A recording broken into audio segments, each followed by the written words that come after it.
Ngayon pa lang, marami na tayong natututunan tungkol sa COVID-19.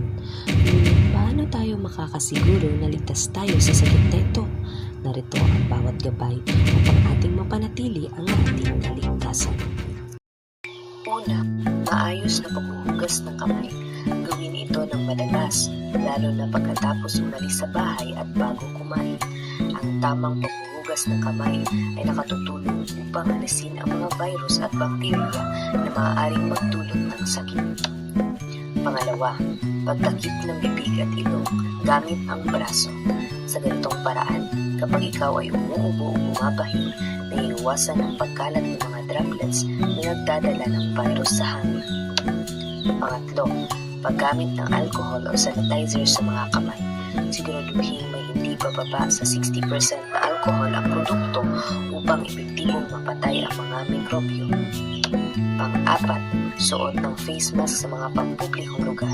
Ang face mask ay nagbibigay ng dagdag na proteksyon sa iyo at sa ibang tao sa paligid na nakatutulong sa paghandang ng pagkalat ng virus. At pang-lima, panatilihin ang social distancing. Laging mayroong 1 o 2 metro ng distansya mula sa ibang tao. Ang distansya ay nagbabawas ng tsansa ng direktang kontak at pagkalat ng virus. Upang maiwasan ang pagkalat ng COVID-19, sundin ang mga gabay na ito at mag-ingat sa kalusugan mo at mga mahal mo sa buhay. Ang ating mga simpleng hakbang ay malaking tulong sa pagpigil sa sakit.